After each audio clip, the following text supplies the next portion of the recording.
Professor Bill Clegg.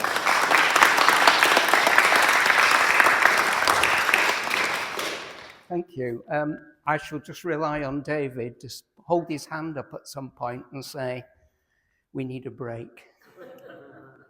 So, well, pleased to see you all here this evening. This sounds a bit echoey to me.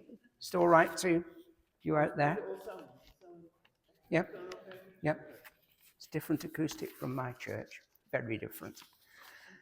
So thank you for the invitation to come. I was here once a few years ago. I have a feeling we were over there. Yeah? The memory's coming back, which at my age is pretty good. So what I plan to do, this is really very informal. I think David put out a poster with a rather fancy-looking title, which made it sound like it could be a bit academic this evening. So we're dropping the professor bit this evening. I'm just Bill. And this is supposed to be really quite low level. I'm not giving a lecture. You'll be glad to hear. Given far too many of those in my life. But what I'm planning to do is I will give a bit of an introduction, which will include telling you a bit about who I am, where I come from, what I stand for. And I'll give a bit of an outline of some of the relevant issues I think possibly you might be interested in, but you might not. So I'm not going to talk in detail about anything in that part. We're then going to throw it over, going to throw questions and a discussion so that we will talk about what you want and not what I might have in my head. So it's more important for us to look at topics that matter to you than what I find interesting. So a bit of a personal introduction. I recently gave a talk to a men's breakfast, Christian men's breakfast in Hexham, which meets once a month, has a hearty cooked breakfast and a speaker. And I gave a talk by invitation with the title, 60 Years a Scientist and a Christian. Now, scientists are sometimes very precise, and sometimes they make approximations as appropriate. And that 60 years was an approximation. Because the length of time I would reckon myself to have been a scientist, and the length of time I've been a Christian are not exactly the same, but they're one each side of 60 years. Now, if you're doing a little bit of mental arithmetic, I'll save you the trouble. I'm 76. So I was born in 1949 in a small town in Lancashire. Some of you might have worked that out because I haven't totally lost the accent, despite the fact I first came up to live in the northeast of England in 1973, and I've been here most of the time since, except that we did move to live in Germany for 6 years in the late 1970s when there weren't any jobs available in universities in this country. You remember, some of you who were older, maybe The Winter of Discontent and Jim Callahan?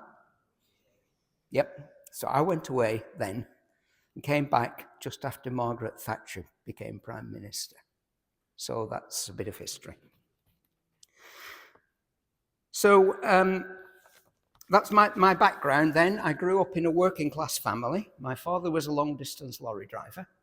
My mother worked in a textile mill, making stretch covers for settees. She mended the holes that the machines made. And I lived there until I was 18 and went to university. And I was the first person in my family, not even just to go to university, but the first person in the family ever to go to grammar school when schools were selective. Now, when I was 11, I decided I wanted to be a teacher. And when I was 12, I changed my mind and decided I wanted to be a doctor.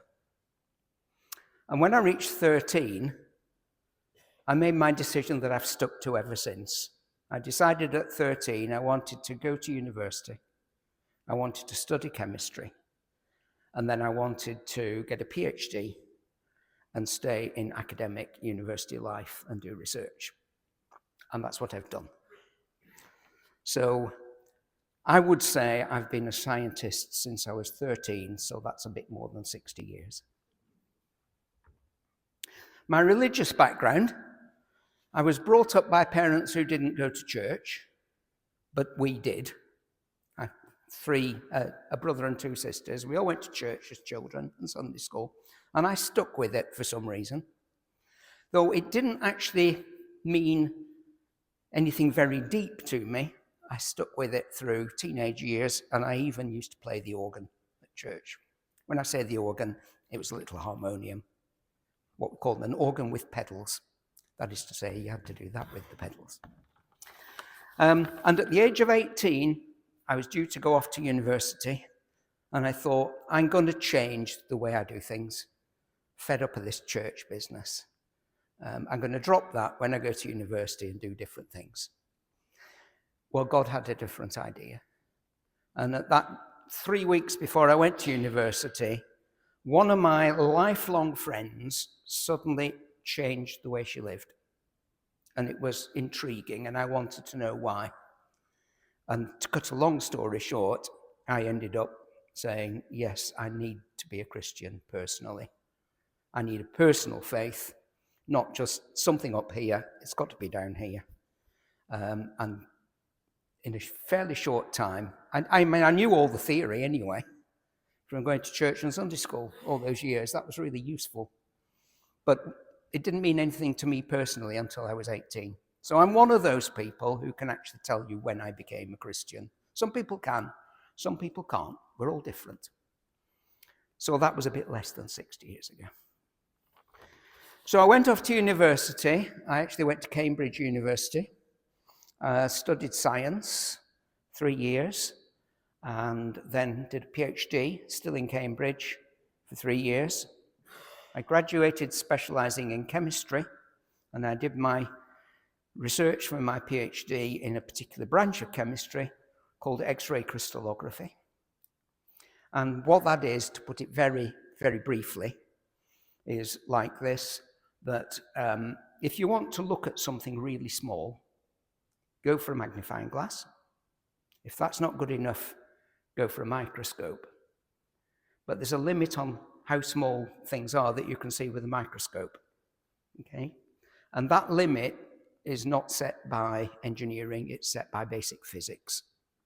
You can't see anything with an optical microscope that's significantly smaller than the wavelength of light, because that's how you see things, the way the light interacts with the object, and then your eyes record it. So if you want to look at molecules, which are vastly smaller than that size, you've got to shrink the wavelength. And if you shrink the wavelength of light, you go through ultraviolet into X-rays. They're all part of the same spectrum, what we call the electromagnetic spectrum. So you've got to go to X-rays. And so you've got to make an X-ray microscope. Well, you can't, it doesn't work. And you wouldn't want to look down it if you could. So basically, you have to measure how X-rays are scattered by solid substances, and they're crystalline substances. And then you have to work out with computers what lenses do in a microscope. And all the maths is known. It's horribly complicated, but it's all known, so you give it to a computer to do. So my research has used X-rays and computers, and I don't make things, I find out what they are. So that's what X-ray crystallography is. And when I get asked these days, well, what use is it? It's the way of finding out what shape molecules are, and therefore, in some cases, identifying them. And these days, it's easy to explain what use it is, because if we didn't have X-ray crystallography, we wouldn't know the structures of proteins, we wouldn't know the structures of viruses, and we wouldn't have had vaccines against COVID. So it's really got some uses. Good. Now, when I was a student, I was a new Christian, so it's all really exciting for me. And I was a scientist. And of course, it's a popular cultural idea that those two don't go together. And that's rubbish.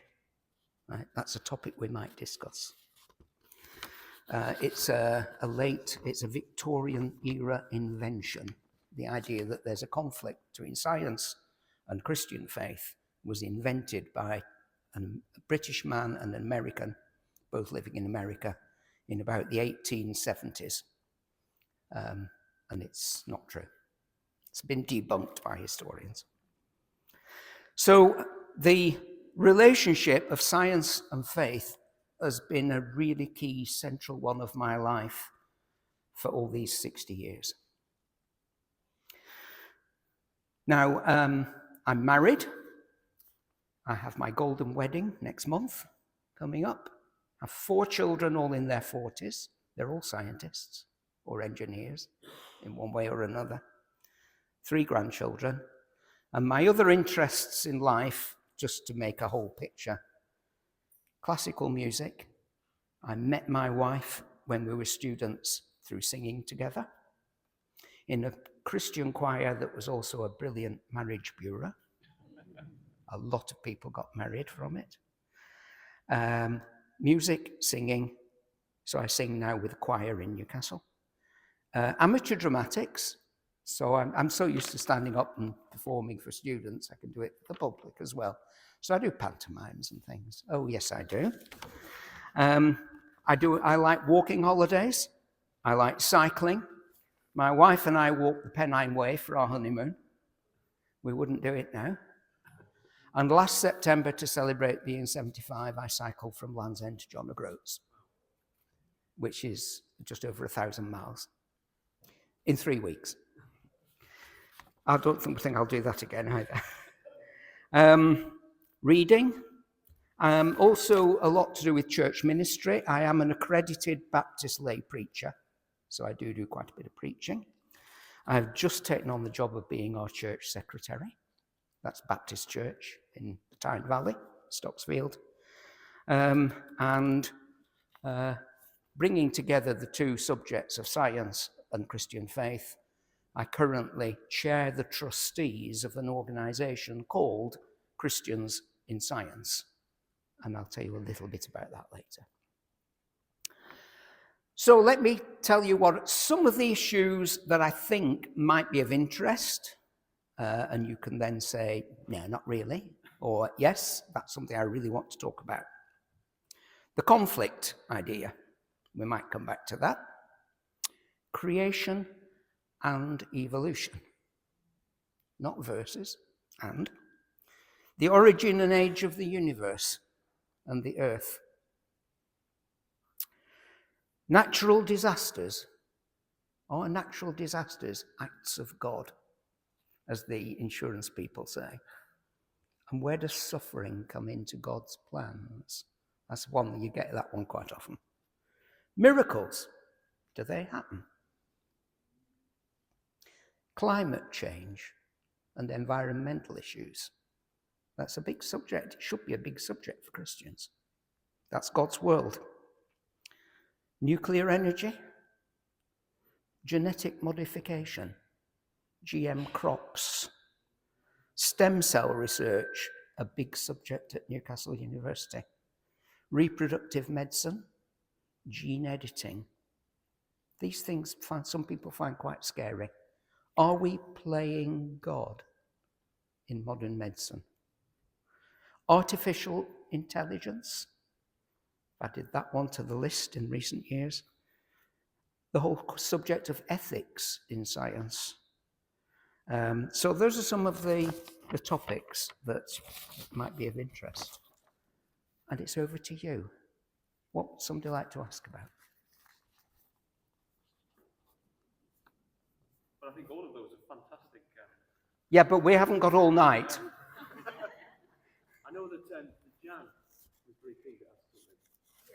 What are your views on creationism against evolution? I would like to hear your views on that. Okay. By creationism, I think we need to have a bit of definition here. I'm sorry, I'll try and stand a bit stiller. I'm assuming you mean what we call young Earth creationism, which is very big in the United States, not as big here, which is the belief that the Earth was created in 6 literal 24-hour periods called days, about 4,000 years before Christ, about 6,000 years ago, and that was the beginning of everything, the whole universe, not just the Earth. And can I just finish yeah? And that therefore the whole scientific understanding of evolution and of geological eras doesn't fit into that, so they must be wrong. So that's why it's verses. It's a view that takes a particular way of reading and interpreting certain parts of the Bible, particularly the first chapter of Genesis, and says that is contrary to modern science. So you have to have a different sort of biblical science. You're going to try and correct me. The whole Earth being created in 7 years. I've often wondered, could the 7-year system could have been on the heavenly sort of calendar rather than the physical calendar? Because I mean, it wouldn't be possible. I mean, it takes years and years to grow. Sure.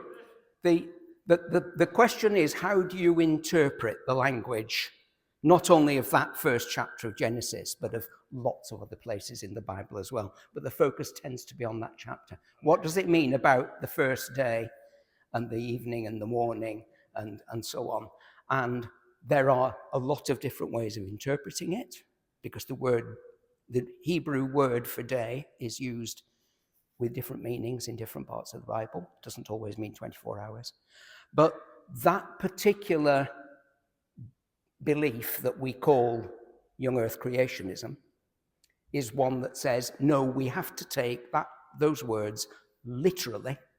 That has to be read that way. As you can imagine, I don't subscribe to that. I am perfectly happy to accept scientific understanding of evolution, which is based on a huge amount of evidence. Originally, a lot of the evidence was geological evidence, which gives you the age of the Earth and so on. Some of it was what's called radiocarbon dating, which is a way of working out the ages of things, which the creationists say is not reliable. But these days, the biggest evidence for evolution is actually genetics. It's examining genetic codes and genomes and seeing where they differ and where they are similar. That's the biggest evidence, which at the time of Charles Darwin, 150, 200 years ago, was an unknown subject. So he worked it all out without the best evidence. So how do you marry the two together then? How do you accept your belief in evolution with what the Bible is saying and the creationists are saying? I don't reconcile it with what the creationists are saying, because I don't take such a literalistic reading of the Bible. Just to be a little bit, if there were any young Earth creationists here, they'd tell me off for this, because I'm going to be oversimplistic and say, if you take the word day in Genesis 1 to mean a 24-hour period, then Genesis 1 tells you that God created everything in 6 days. But Genesis 2 says he did it in 1 day. Because it says, and it's exactly the same word, on the day that God created the heavens and the earth. It's a slightly different view. And if you want to really, really flippant, if you want to read the Bible, you've either got to be consistent and say, well, if you're going to read Genesis 1 that literally, then you've got to read it all that literally. Why not? Why pick out one chapter to be literal when it's actually poetic? It's very poetic.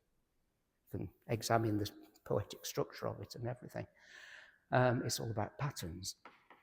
But if you take it literally, where do the trees keep their hands? You know, the trees of the field shall clap their hands. So reading the Bible with that degree of literalness actually leads you into a lot of problems. The Bible is a whole library of different styles of writing, poetry and prophecy and history and so on. Genesis 1 is not history. That's how I understand it. To God, though, one day is like 1,000 years. So then you'd be talking about 6,000 years with the earth. Yes, it does say somewhere in the Bible, 1 day is like 1,000 years. Yes, yeah. Yes, there are many ways of reading it, one of which is those days are just big, long, huge periods. That's one way of reading it. But another is it's not relating to how long God took to make things. It's how long it was revealed to the person who wrote it down. A revelation each day. It's another way of looking at it.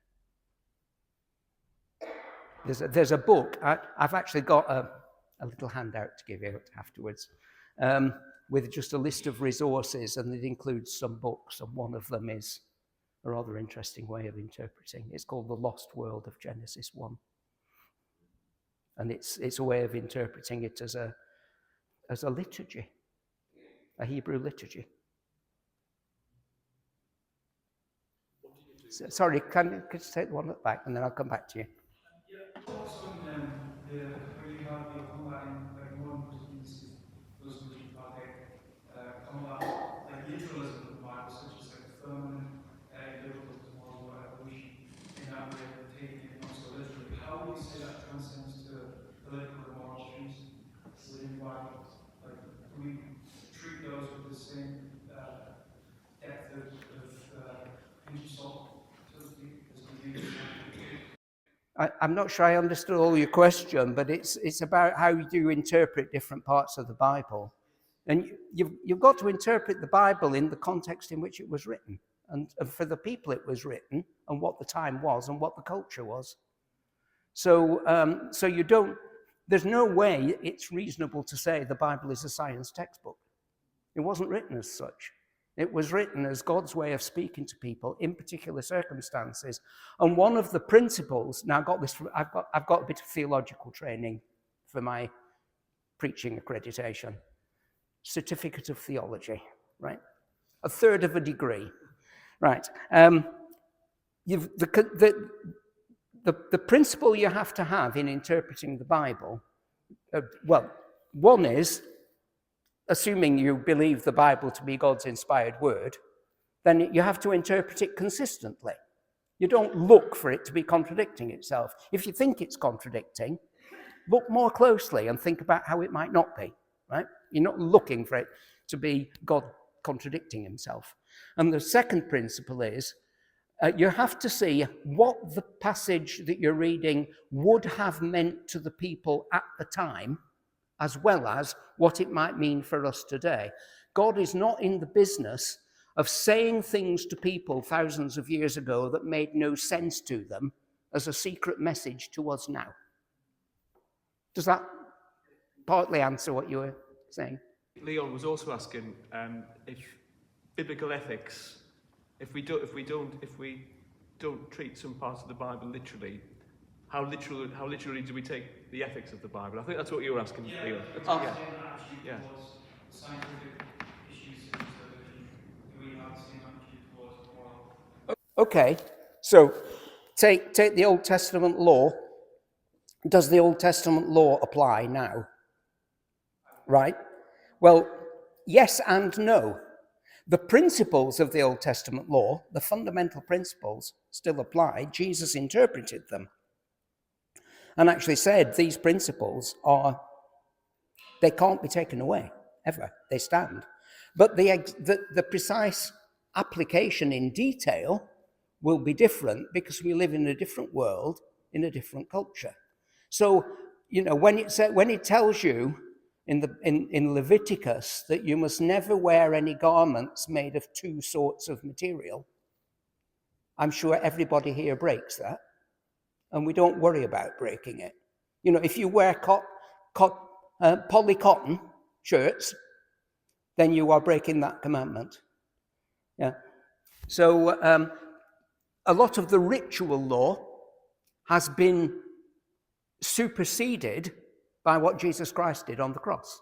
We don't need to make blood animal sacrifices on an altar because Jesus died for us. So clearly some parts of the law do not apply.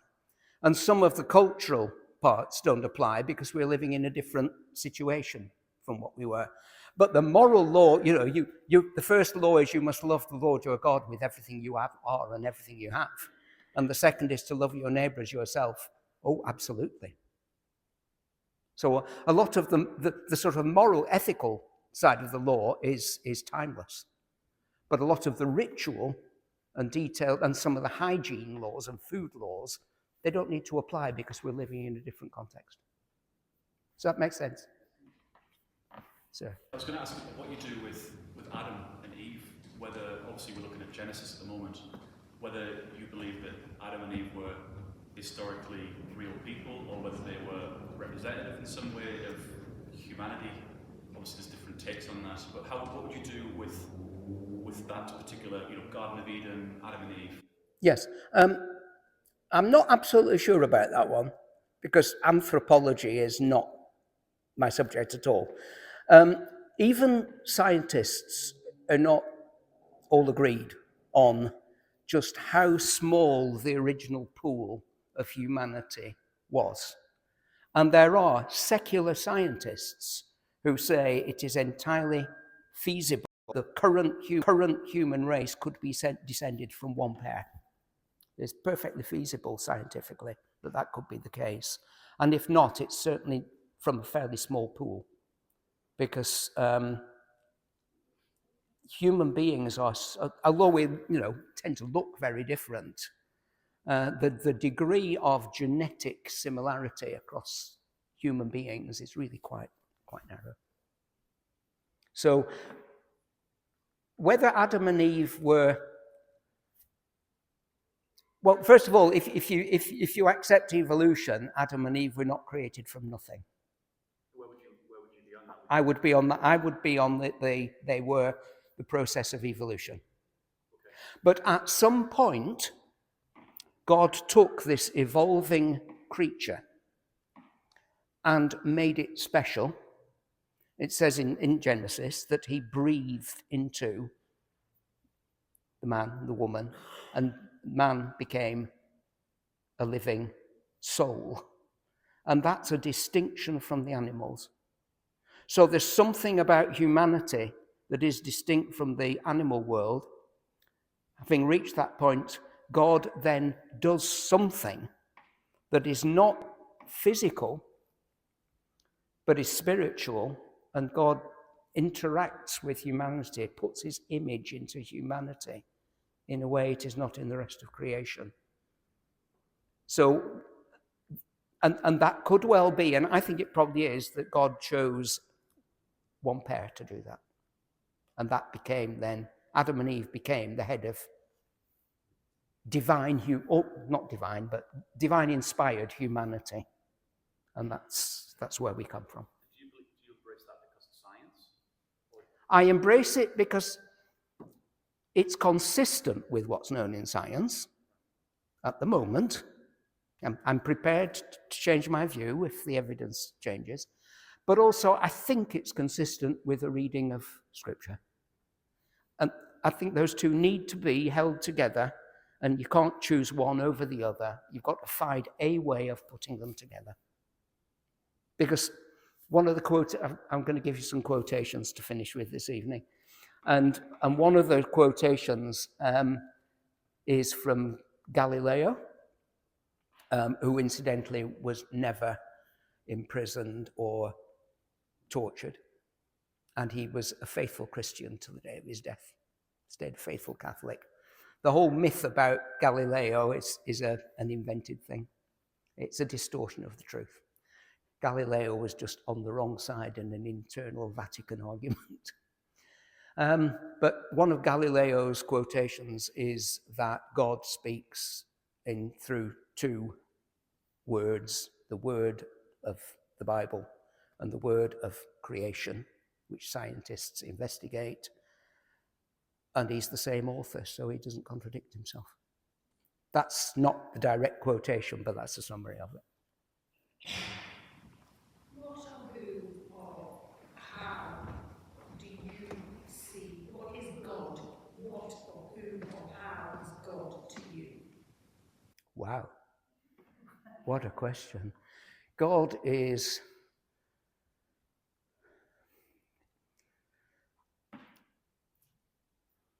Jesus said God is spirit, John chapter 4, to the Samaritan woman. So God is spirit. God has always been there. God is the creator of everything. God is outside our physical creation, including outside time, because God created time. We can't understand that because we're locked in time. God is the ultimate power over everything because he made everything. He is also the ultimate director of where we're going.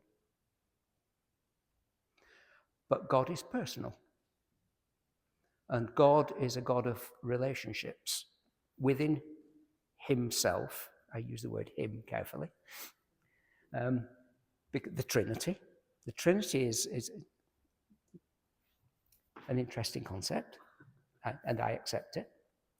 That God has relationship within himself, but he wanted to spread that relationship wider, and therefore put his image into the creatures he'd made, so that God is one we can personally relate to on a one-to-one basis, which is amazing when you look at the infinity of God and the one-to-one personality of God. That's a very inadequate answer. Wait till the next life and I'll give you a better answer. Because then we shall know, because we shall see as we are seen and know as we know. What does science make of Revelation? What does science make of the book of Revelation? Book of Revelation is fascinating. I used to lead a house group in my previous church, and we decided once we'd study Revelation. It took us a long time. It's hard work, but we got a lot out of it. Revelation is just a set of visions which are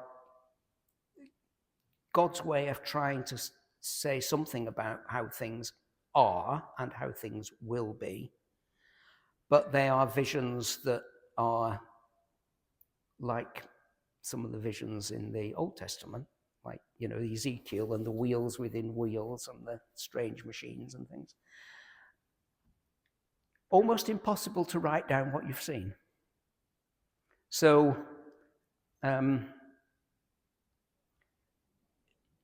you've got to read Revelation, again, not literally, in the sense that there will literally be a beast with 7 heads and 10 horns and things like that. That's the vision that John had of what evil is fighting God. Now, somebody else, if God had given a vision like that to somebody else, there would have been different images. They're images to represent something. They're not literal physical things. Well, do you feel that some of the things in Revelation is now coming to pass? With wars, rumours of wars. Well, Jesus said there will always be wars and rumours of wars. Just don't necessarily think that's a sign of the end times. But the signs are getting stronger. The attempt to work out a sort of predicted history from adding up numbers and looking at actual visions and so on is on a hiding to nothing, because Jesus said, nobody knows. Even when he said it, he didn't know when the end would be. But when it comes, there will be no doubt about it. But yeah, there have always been wars and rumors of wars, and there will be. And the warning is throughout the Gospels, you just got to be ready, because it might be tonight. So it's sounding more like theology than science. How much do you think that God intervenes in the sort of scientific processes, and how much is it that he sort of catalysts and sets them in motion? This, to some extent, has a connection to the question of miracles. Yeah. It was about. Sorry, say it again. To what extent does God intervene? To what extent does God intervene in things that you study in science? Well, to the extent that God can intervene in anything. But I don't think that means that God sort of says, oh, I don't like that experiment, so I'm just going to tweak a button here and they'll get the wrong answer, or anything like that. The Scottish philosopher David Hume, among other things, said miracles are impossible. And he said miracles are impossible because he defined a miracle as something that is impossible. It's a circular argument. It's how do you understand what we call the laws of nature, or the laws of physics, or natural laws?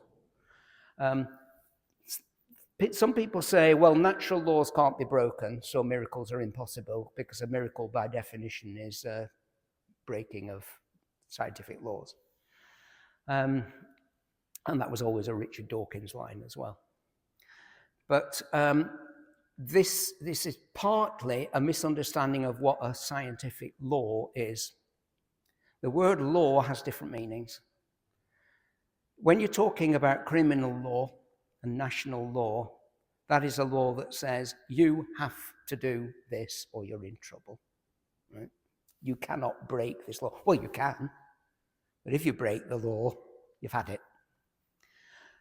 Scientific law is not, this must happen in this way. What a scientific law is a description of how things normally go. So what scientists do when they devise a theory, a hypothesis, a law, the different levels of sort of how strong you think it is, though sometimes the word never changes, we still talk about some things as a hypothesis when we know that they're really laws. It means that you have studied something or the effects of something in one way or another so many times, it usually happens that way, that becomes a scientific law. So you come to, the second law of thermodynamics, or Newton's laws of motion, or whatever. They're actually just statements of the way things normally happen. But there's no reason why, and that is not then a prescription, but that is how it must happen. And God has freedom to act in a different way if he wishes. Now, some people say the freedom that God has to do that comes out of something in quantum theory. So it comes out of what's called the Heisenberg uncertainty principle, which says there are things proper. When you get down to the submicroscopic scale of molecules and atoms, you cannot make definite statements. You can only make probability statements. And you cannot specify things precisely. There is a degree of uncertainty. And there are certain properties you measure, and when you multiply them together, you get a very small number. These uncertainties, it's a very, very small number. Something called Planck's constant, which has a 10 to the minus, a very large thing in it, which on the macroscopic, normal, everyday scale of things is so small you can ignore it. So if you hit a billiard ball on the table, and if you know enough maths, you can work out exactly where it will go. And if you hit it the same way, it will go the same. But there are some forms of observation where you simply cannot predict what will happen. I don't know if you've come across this, but if you take a pendulum, suspend a pendulum with very little friction, it's quite hard to make, suspend a pendulum from a point, lift it up to the top and let go, what happens? Everybody knows what happens. It will go like this. And gradually slow down. It'll just go backwards and forwards. And the friction eventually will slow it down. Right? That's entirely predictable. If you take two pendulums and fasten them together end to end, and then pivot them, so you've got one pendulum and then another one on the end of it, so they're jointed freely in the middle. Pull the whole lot up to the top, so you've got two vertically, one above the other, and let go. What happens? You can't predict. It does all sorts of strange. It's amazing to watch. If you ever get a chance to see a double pendulum, you will just think that's not possible, because it will even appear to come to a rest and then suddenly go swinging off again. And there's a scientific theory about all that. It's called chaos theory. Yeah? And chaos theory is what lies behind weather patterns. That's why, to predict the British weather, you need supercomputers. Because it depends on tiny little effects. You've heard about the butterfly effect? Yeah? When a butterfly flaps its wings over the South Pacific, it affects the weather in Russia at some stage in the future. These tiny little things, they're so small, we don't have the mathematical ability, and never will have the mathematical ability to predict them. So some people say that's where God has the freedom to do things. But, I mean, God's got freedom, he's God.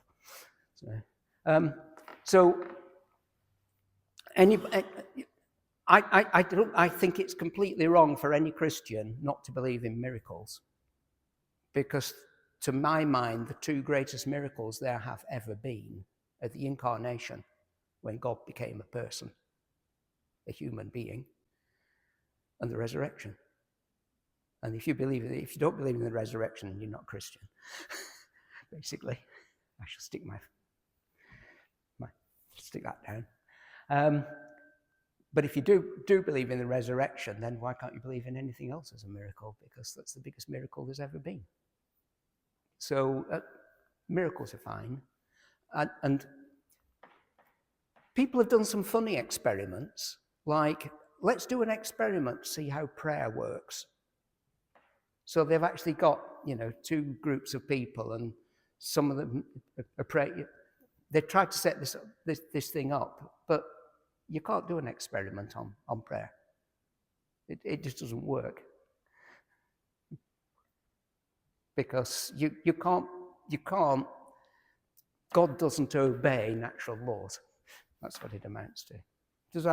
That's a rather long answer, and we've ranged over a number of other things in doing it. It's quite complicated. Do you have one more question before we put the kettle on? Yeah. All right. And then once we've had a couple, we'll come back and have more questions. So one more question before we put the kettle on. We'll take this one, and then we'll have you afterwards. Yes? I was just watching on the news before it came out about the natural disaster in Texas. Yes. And I wondered what you personally think about that, whether you're more on the science explanation, or if you have any view of, like, God acting within that. This is one of the biggest questions there is. is all tied up with how does God allow suffering, isn't it, as well? A good friend of mine, who's actually the president of Christians in Science, a chap called Bob White, he tried to persuade my daughter to do a PhD in geology with him, but she didn't. She went into school teaching.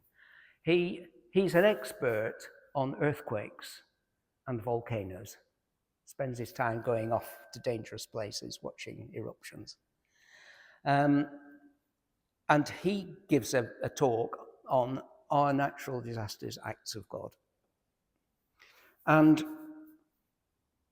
this comes back a little bit also to the whole creationism question as well, because if you're a young earth creationist, then earthquakes and volcanoes and everything else of that are a consequence of the fall. They're not part of the natural world.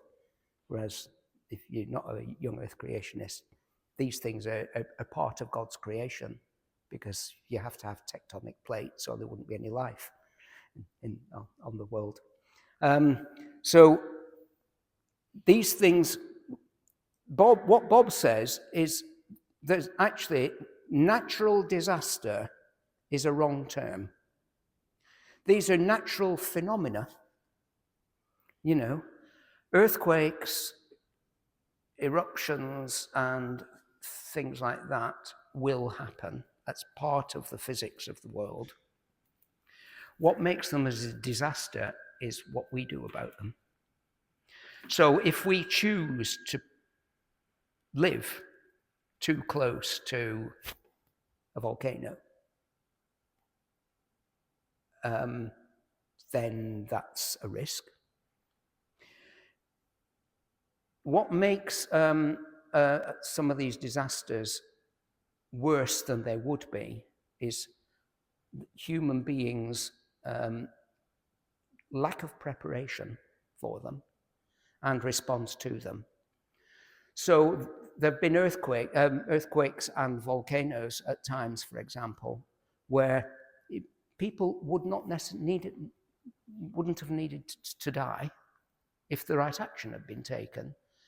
If you knew something was likely to happen, you should clear people out. There was a famous one, an eruption on an island, where they just didn't take the people off, and they should have done. And a lot of these disasters that are happening now are a consequence of climate change. There's no doubt about that. And climate change is our fault. It's not God's fault.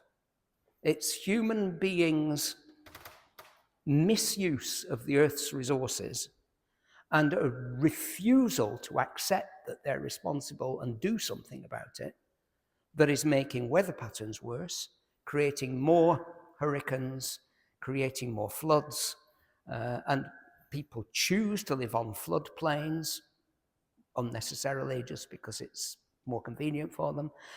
So these disasters are not natural disasters, they're natural phenomena, and they would not be disasters if we were more in tune with God's nature, the natural world that God has given us, and responded better to it. We have created a lot of those problems. And that's probably true to some extent of the Texas floods. I don't know. But certainly, one of the big ones that people asked about was the Boxing Day tsunami some years ago. And the thing is that there are tsunami early warning systems, but there weren't any for those poorer countries. The richer countries had them, poorer ones didn't.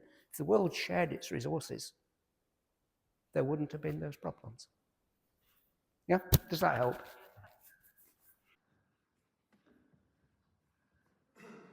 Question then, just to welcome your opinion. So the question is, in your scientific life, have you had the opportunity to examine any moon rock? The sort of examination of materials I do is more synthetic chemistry, what people have made, rather than sometimes we get natural products. You know, we've looked at what's been extracted marine natural products, which are then used for antibiotics or something. But I've never done any geology or except for half a term as a student, any mineralogy. So I've never looked at any moon rocks, no. I was really asking to see whether the interest in terms of how what the moon was made of compared to what the Earth was made of. Because coming back to the opinion, it's mankind's view of trying to find other civilizations out there in the universe, and there are few and far between. So in that sense, the Earth is pretty unique in terms of the light Yes. that we have on this. Again, scientists are of more than one opinion on what the likelihood is that we are alone in the universe, or whether there are other intelligent life forms out there. There's a huge amount of research and money put into what's called the Search for Extraterrestrial Intelligence, SETI. Enormous amount of work goes into that. And then people make arguments about how likely it is. And the trouble is that those arguments are based on how you put big numbers and little numbers together. Because the probability of life occurring in a particular instance is tiny. The number of possible places where life could be in the universe is huge. If you multiply tiny by huge, what's the answer? It could be anything. And some people, I think a lot of it's wishful thinking. For a lot of people, they would like there to be other intelligent life. They can't imagine that we could be the only one. So they say the number of possible planets is so huge, there must be. But then you get the other argument, well, if there is, why haven't we found them? And that's a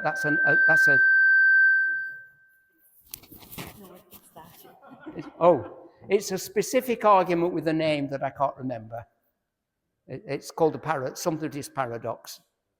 Do you believe that in not alone in the universe, any of the life form out there could be possibly demonic?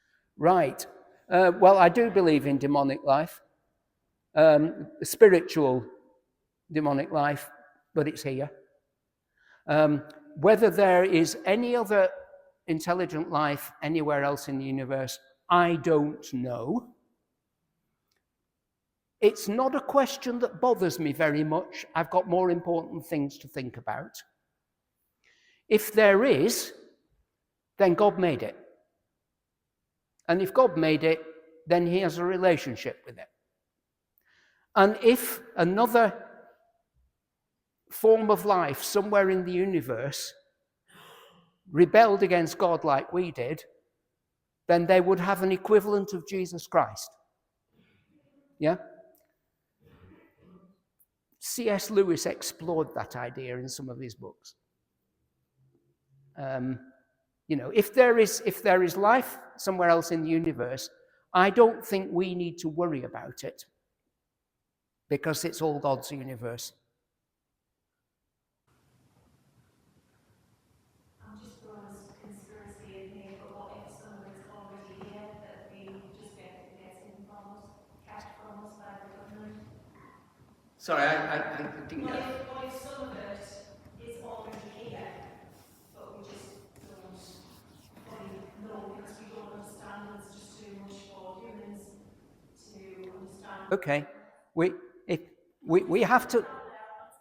No, we have to live our lives by what we know, by what we see, by the evidence that we have from our senses, and we receive information in two ways. We receive it physically through our senses, and we receive it by revelation from God.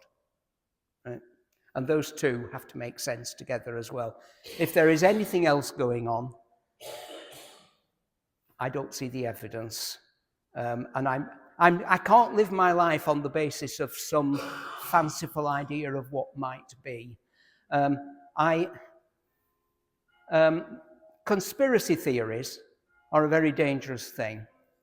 There was a time when I used to write little articles for a local free magazine that came out once a month, once every 2 months, called the Tyne Valley Express. And I won't go into how I got into that, but the editor asked me to write little articles on some scientific topic of interest from my own personal viewpoint. And it was a Christian viewpoint, and it was quite blatantly a Christian viewpoint. And a lot of people quite liked them. I did things like climate change and extraterrestrial intelligence and these sort of questions and so on, but and artificial intelligence. But then we got COVID, and I wrote an article explaining to people the difference between viruses and bacteria and why they have to be treated differently and so on, and tried to get away from some of the fear-mongering that was going on about COVID. And that got published. And then the next 2 months later, I thought, right, well, I'm going to follow this up with an article about conspiracy theories and debunking a lot of conspiracy theories, which are rife in the United States, including by people in high government places. Robert F. Kennedy is a conspiracy theorist. He's really bad news for the health of the United States. Because of him, a lot of children are going to die. I'm not going to make any bones about that. And the editor refused to publish it because it turned out he was a conspiracy theorist. And he said he didn't believe all the things I'd written. The things I'd written were all scientific, valid points. So, yeah, live your life by the evidence you have, recommend. Some are more academic than others. Some of them are just a nice, easy read, actually. The one that you see at the top, Christians in Science, is the organization that, for which I chair the trustees. And it aims to provide support for scientists who are Christians. You've got to be very careful talking about Christian scientists, because there's this weird sect, Christian scientists. They're neither Christian nor scientists, but Christians who are scientists, we seek to support, but also to bring other people in and interest them. But you'll see there, the third one on the list, it says local faith website. It's mine. I generated this website when I ran a project some years ago that was funded by a grant, which paid for me to bring eminent speakers to come and give talks. When you get talks about science and faith, they're nearly always in cities. And I wanted something for out in the sticks where I live. So we set up this series of talks along the Tyne Valley in places like Blaydon, well, I know that's a bit urban, Wylam and Stocksfield and Crudder and so on, and Hexham. And as part of that project, I set up this website which had all the advertising in it. Most of the cost was actually for advertising. And I've kept it going ever since. And I put a little short article, what some people call a blog, on this website every 2 months on some suitably interesting scientific topic of the time. The latest one I wrote was on the subject of is big science affordable? You know, in an economically difficult time, should we be putting money into the search for extraterrestrial intelligence or large hadron colliders that smash particles into each other under the ground at Geneva and things like this? So that was one I'm thinking what I'm going to do this next time. So if you want to know a little bit more about some things I'm interested in, go to that website. And then some of those books there address the conflict ideas, and some are specifically on creation and evolution, or about miracles, or about the age of the earth, and so on.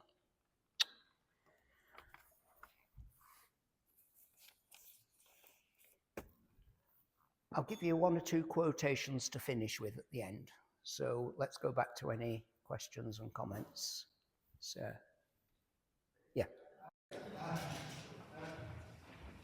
Whereas it seems science is knowledge, is there a point where, I think you've already sort of touched on, where science is unworthy and where it actually comes into conflict with our own Christianity and maybe our own ethics? Science itself, if it's conducted properly, should be investigating facts. It is, of course, true that all scientists are human beings and bring to their science their own preconceived ideas, and in some cases biases.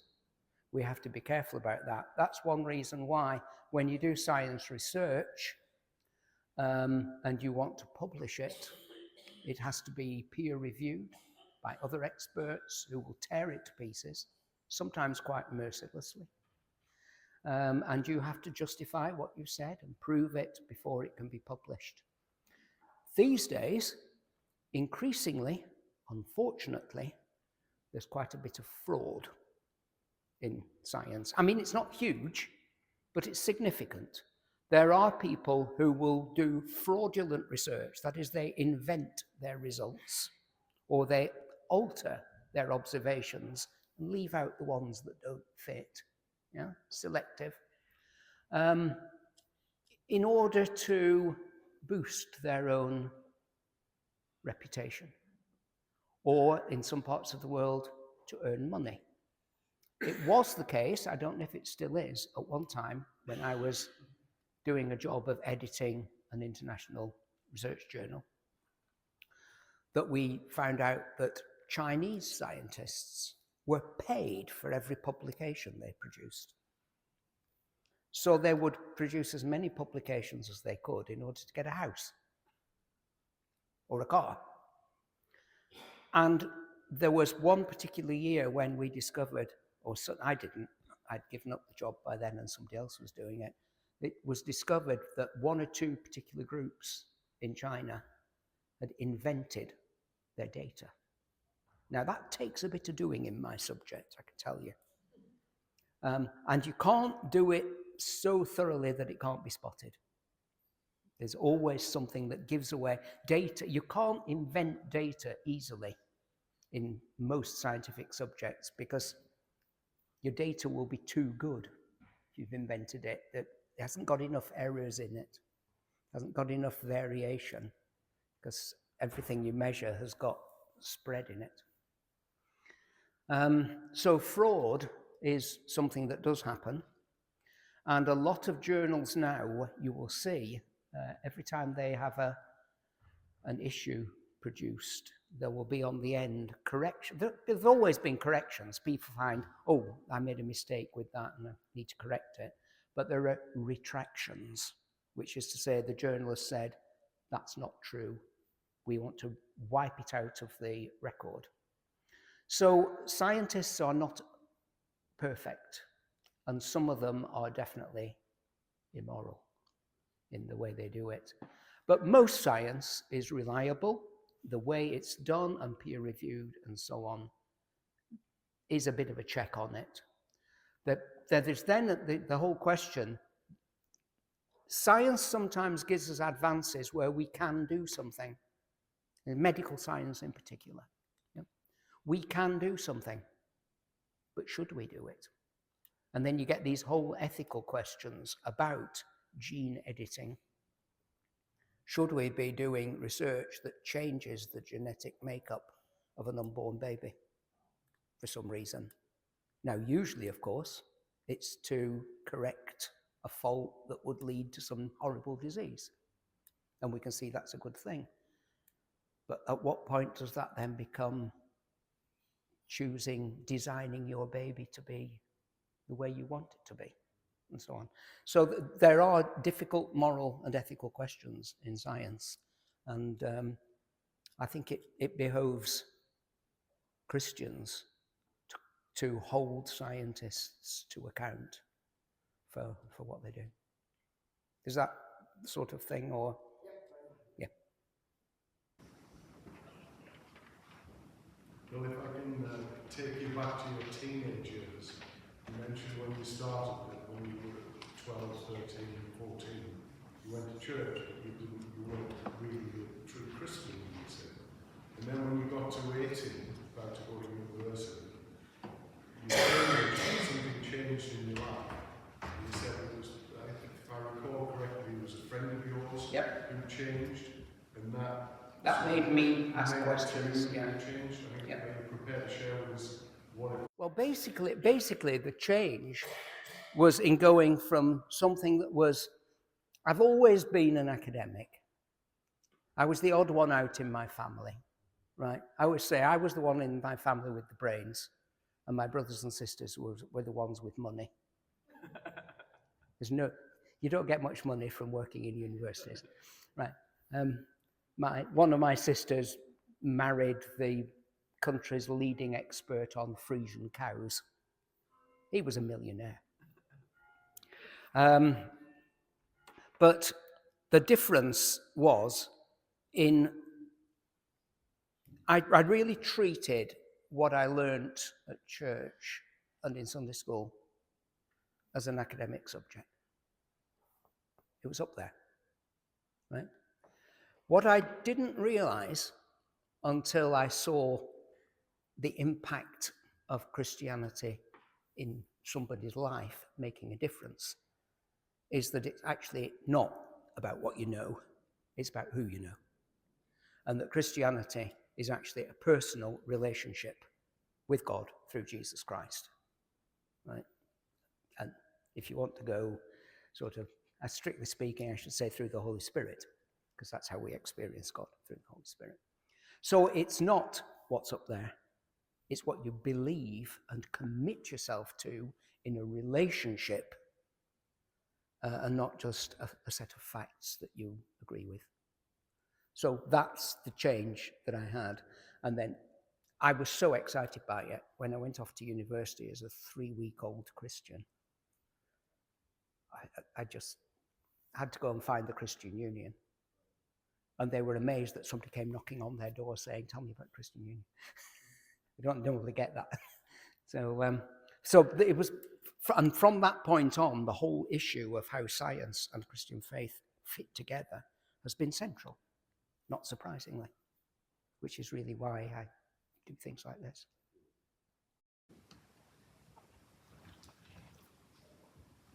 How do you write them overall? Is it a set of instructions that you must follow, or a set of general principles you must follow, or do they play much relevance at all? Because you seem to kind of be saying, on one hand, you can interpret parts of the Bible a certain way, but there's other denominations of Christians who hold very firmly to certain parts of it. So, for example, when you priests, sexualities, but it's leading to be condemning certain parts of the Bible, even if it's only come in 2 places.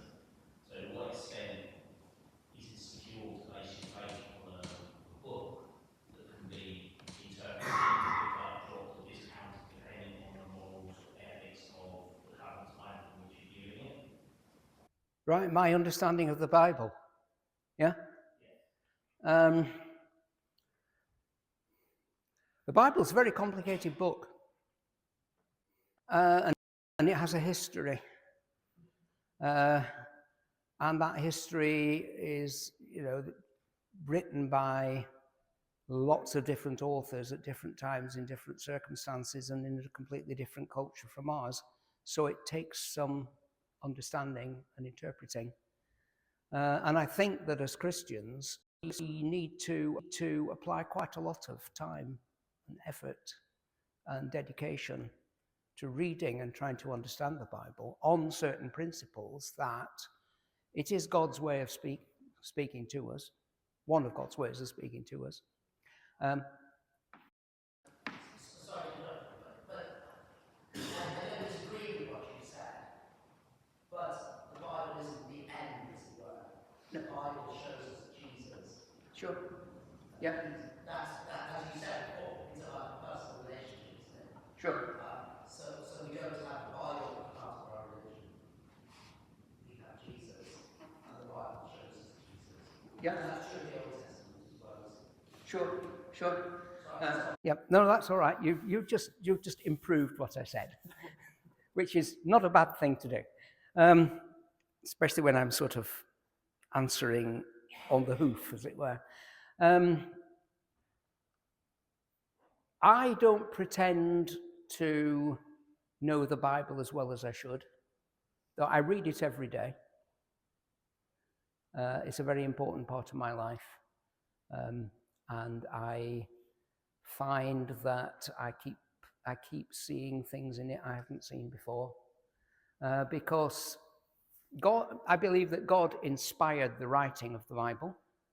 That doesn't mean to say he dictated every literal word, but God inspired the people who wrote the Bible with the way they thought and the way they understood.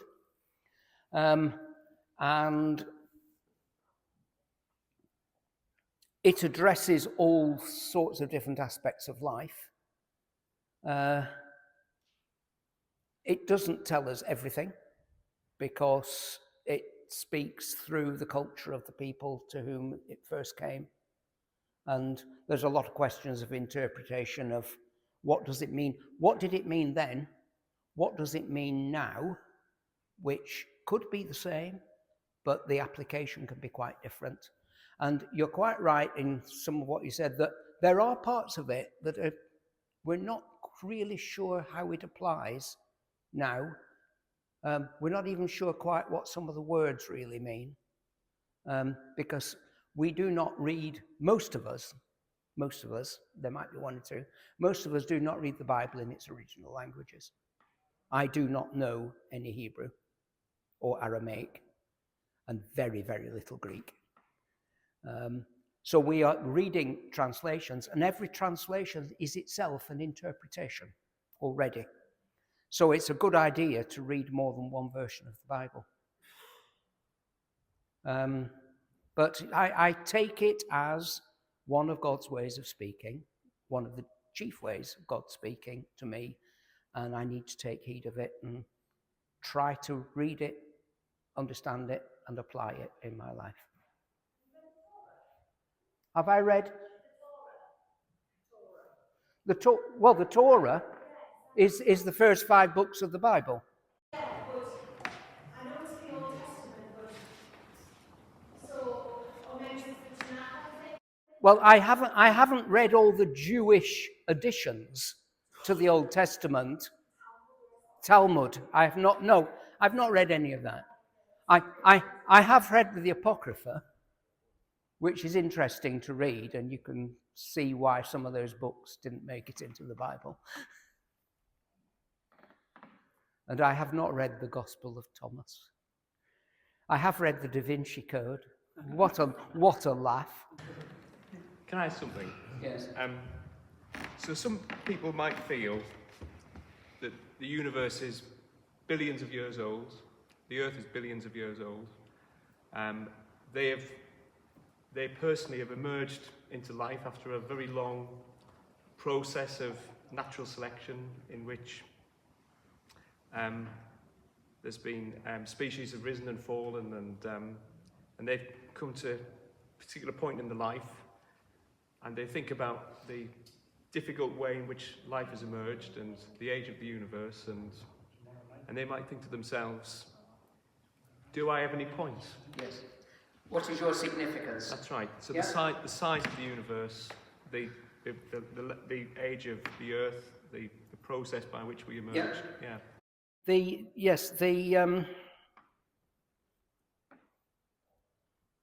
It can, when you look at all the scientific understanding of 14.6 billion years of the universe, billions of years of the Earth, millions of years of evolution leading to humanity. And the size of the universe, which is incredibly vast. And a lot of people then say, what on earth of significance have I got in all this? And the answer is that we are significant because God says we are significant. We are significant because God is a God who wants personal relationships, and he wants a personal relationship with me. That makes me significant. If there's a hymn, a Good Friday hymn, which is "Beneath the Cross of Jesus, I fain would take my stand." It's an old hymn, and it's got one verse in it. I love that hymn, but I will not sing the original wording of one line of it. I think it has to be changed. And that is the line that says, beneath the cross of Jesus, 2 wonders I confess, the wonder of his love for me and my own worthlessness. That's wrong. I am not worthless because Jesus died for me. So I always sing, 2 wonders I confess, the wonder of his love for me and my unworthiness. I haven't deserved it. It's grace. Right? We're back on theology again now. But I am significant because God says I am significant, because God made me. One of my favorite chapters in the Bible, one of them's from Revelation, but one of my favorite chapters of the Bible is Psalm 139. That's all the one all about God created me in the womb and knew me before I was born, and so on. It's an absolutely fantastic psalm. It's my favorite psalm by a long way. And it's just saying, no, God knew me even before I was born, which is something he said to Jeremiah as well, for example. So one interesting thing, if you look at the age of the universe and where we are now, humanity is that in this. When you read the Bible, Genesis 1 is that, and the history of humanity is all the rest of it. Turns it on its head, because what matters to God is that relationship with us. The whole of the development, creation, it needed billions of years for life to emerge. It's all to do with the way the elements were generated in the stars and so on. And it took that long to do it. It's all about nuclear chemistry. But God took all that time and all that effort in order to get to where we are, and humanity, the species that he made in his own image. So we reflect the character of God. And in God's image can mean a lot of things, but what it does mean is we have the ability to understand him and to respond to him. So it just turns the telescope round the other way. We are significant. It was lovely to hear your thoughts on the resurrection and the life. And then you touched on it then, you quoted Psalm 139, you knit me together in my mother's womb. Yes. So my question is, do you believe in the virgin birth? Yes, I believe in the virgin birth. Because that's just another thing that God could do. You can't say this doesn't happen. In fact, it's a process called parthenogenesis, that it is known in nature for that to happen, not in human beings, except in that one case. Jesus Christ is exceptional. Why should God not do it that way? Because there's a theological point to it. You asked me about the resurrection. I'll say one thing about the resurrection, because I find this interesting. Jesus' appearances after his resurrection were strange. He was recognizable, and yet he wasn't recognized. He was the same person, and yet he was different. He could do things like appearing in a room though the doors were locked, but he could still eat. What sort of physical state was it that Jesus had as a body in his resurrection? And it's not my original idea, this, but I've taken it up and I accept it. But Jesus' resurrection body it's a first fruits. It's a first indication of the second creation, the new creation that will be. Revelation 21 is one of my favorite chapters as well, for that reason. God says there will be a new creation. It's new and it's renewed. He's not going to destroy everything and start afresh. This creation goes into the new one. It's both new and renewed. But, you know, if it says in the new creation, when we have a new heavens and a new earth, we don't go to heaven, folks.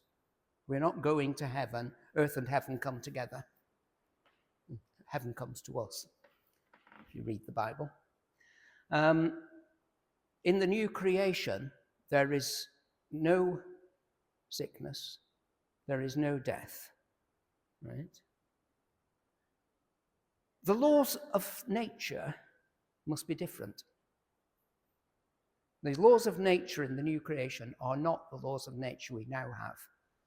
Because in the present creation, the present world in which we live, fundamentally, energy is being dissipated.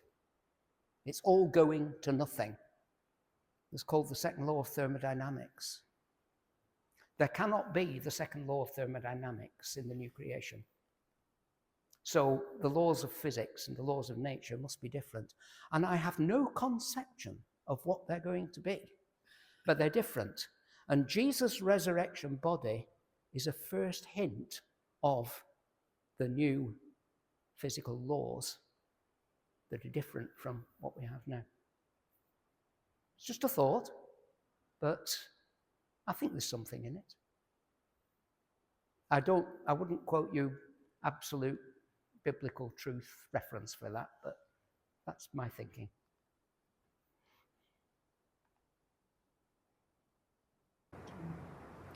What's your favourite argument for Christianity against atheism? Favourite argument for Christianity? For Christianity, like an apologetic for Christianity against, an atheistic perspective. I'm a scientist. As a scientist, what I do is based on evidence. And you follow the evidence where it takes you. And I would say my main argument for Christianity against atheism is evidence. And it's the evidence of the historical, real life of Jesus Christ of Nazareth. You can't explain that away. There was something very, very unusual about him. And the best explanation of it is the one the Bible gives us, that he is the divine Son of God, become human. And then it's the evidence of personal experience. I've been a Christian for nearly 60 years. It works. So that's my evidence. It's evidence-based.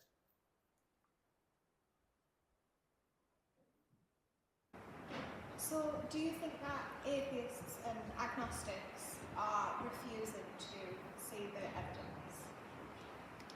Not necessarily. They might never have. Certainly agnostics. Agnostics means I don't know. A true agnostic says I don't know and you can't know. But most people who would describe themselves as agnostic, if they gave themselves a label at all, because most people are apathetic, right? They're not agnostic at all. A lot of people say they're atheist. Most people who say they're atheist are probably not atheist, because atheism is a firm belief that there is no God. That's atheism. I think some atheists are, a lot of them are sincere. They really do sincerely believe that. But I think, I don't know, that they just haven't, I'm not saying they refuse to examine the evidence. In most cases, they probably haven't even thought about it. A lot of people who describe themselves as atheists are just atheists by default. They really haven't examined. Some atheists have examined and they've rejected it. That's their decision they've come to. And I respect that decision, but it's wrong. So, you know, the same applies to other religions, you know. That's another subject. And that's not science. I used to be a university chaplain as well. And I worked in a multi-faith chaplaincy. And one of the chaplains there, who was of a very liberal persuasion, said to me she didn't know how an evangelical Christian could work in a multi-faith chaplaincy. And I said, that's all right, it's just a matter of respect. I respect people's right to believe what they choose to believe. I don't have to agree with it. I accept their right. I will work with them, but I believe they're wrong. And that's the basis on which I could do it.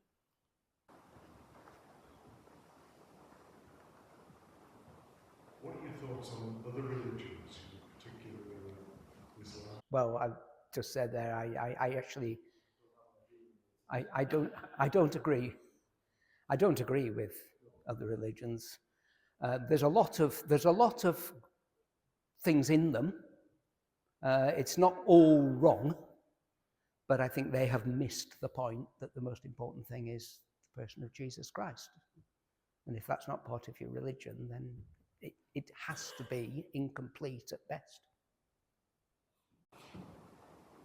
Well, they don't have an evidence either, do they, really? I don't think, like, compared to the Bible, there's lots of archaeology to kind of back up a lot of what's in the Bible. Even now, they're finding out more and more things even now. So I just think, kind of, you speaking about the evidence backed up, I think that's a big part as well. It's interesting, actually, that there have been times in the past when both historians and people in archaeology, anthropology, and so on have said the Bible is wrong.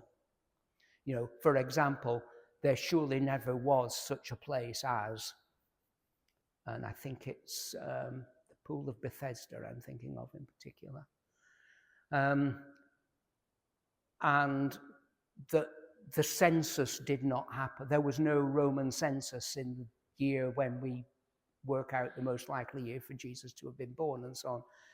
And that Luke was regarded as a very unreliable historian at one stage.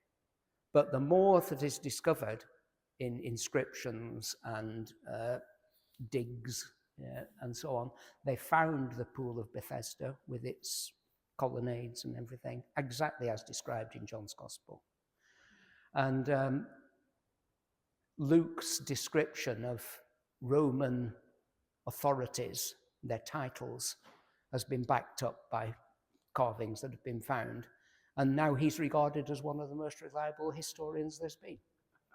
So every time there's a new bit of historical or archaeological evidence found, new ones, they don't contradict the Bible. They say, oh, it was true after all. Yes, you're right. It's very heartening.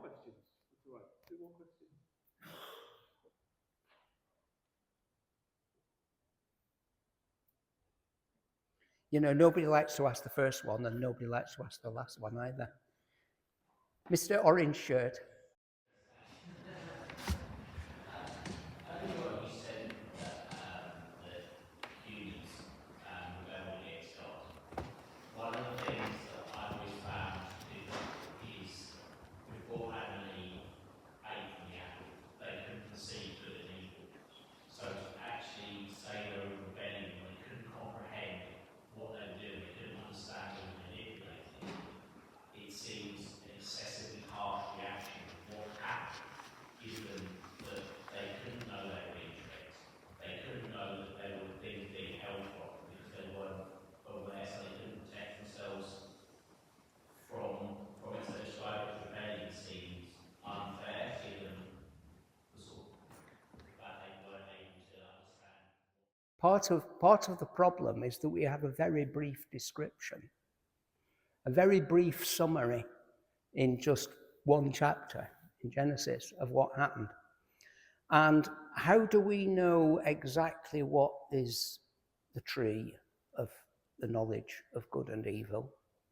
Or even, for that matter, the tree of life, which people tend to forget about. Yeah. So we also don't know how long Adam and Eve were in that state of innocence and positive relationship with God before they went off the rails.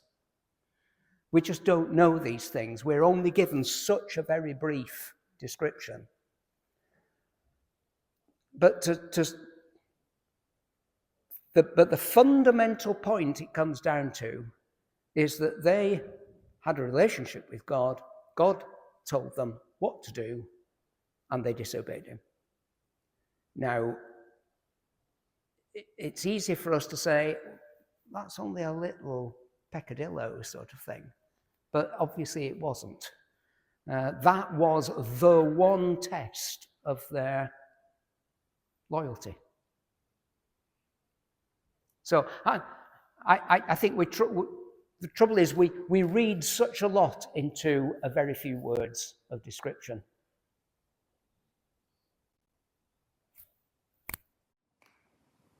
Doesn't that imply that design was for creator and make a mistake? He created something that had the possibility of failing a test. Was God wrong? Was God wrong to make a world in which things could go wrong? Now you're into a whole question of the very big. It's too late in the evening to start talking about free will. To talk about free will, but if God had made us so that we automatically did everything he wanted, we would not be human beings. We would be robots. And you can't have a relationship with a robot.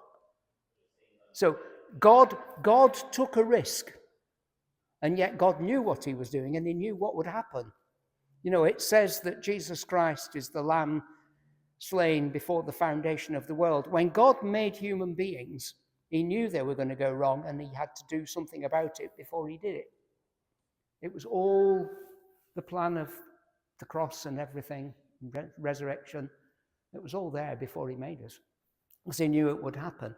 But the trouble is that we struggle with the whole concept of what is preordained and what is our choice.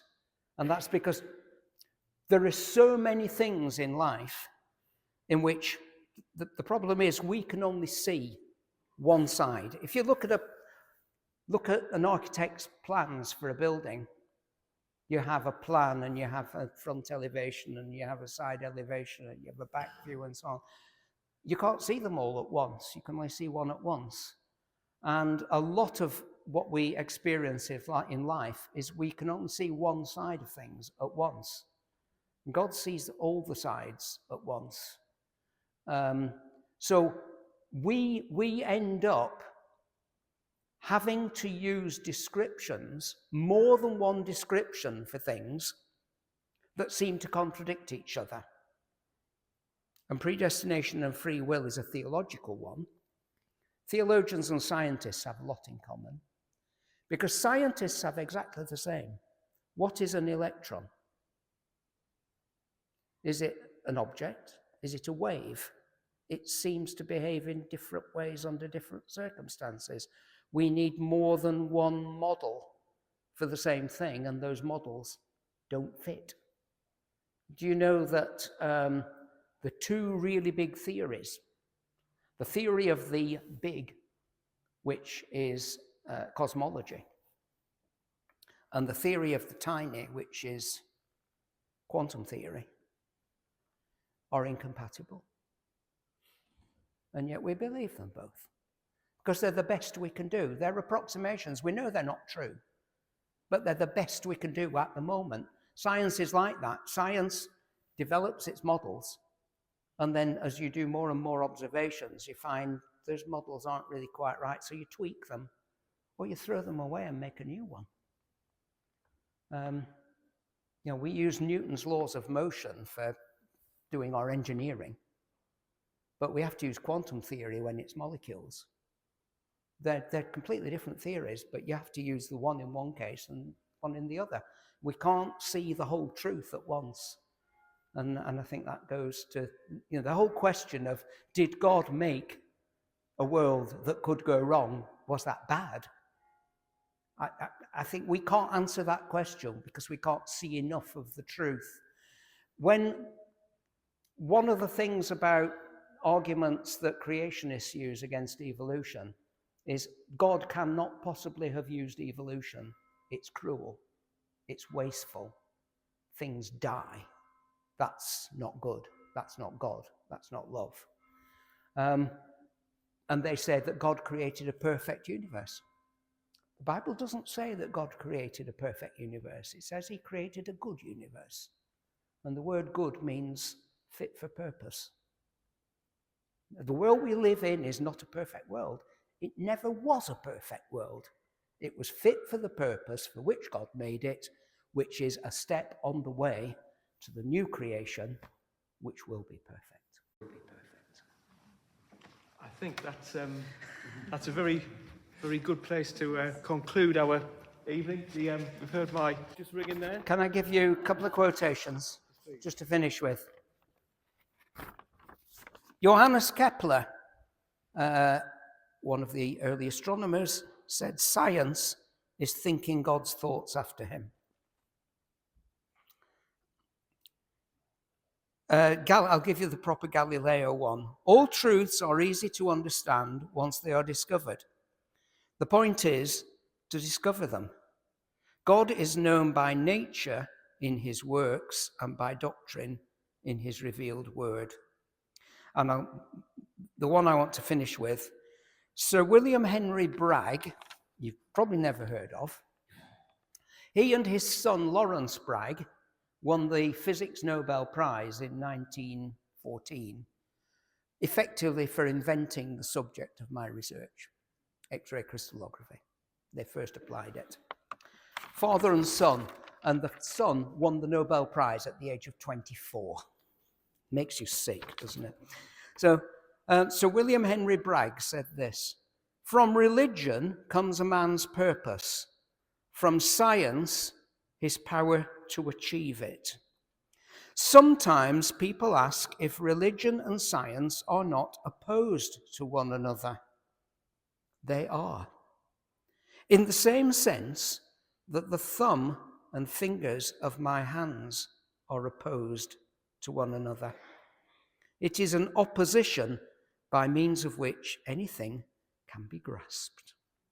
And I quite like that. Can we have a round of applause?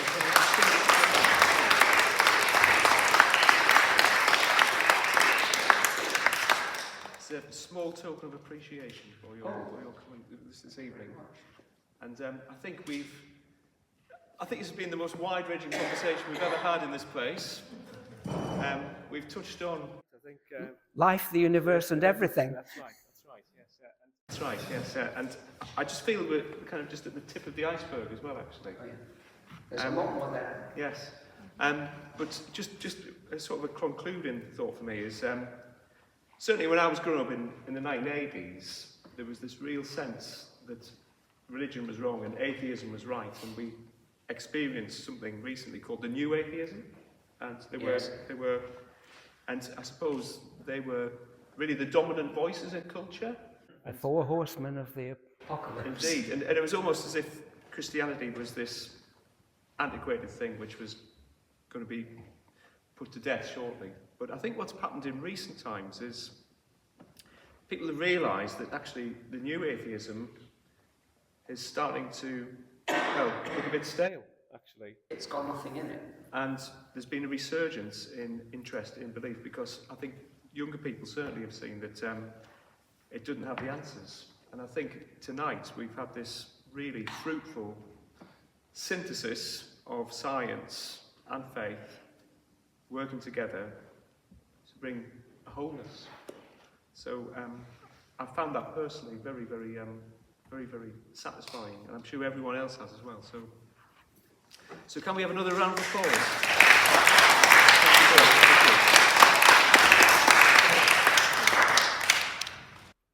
You'll find, if you go onto my website there, you will find my email address as well. And if you've got any follow-up, any further questions, if you want to blow raspberries at me,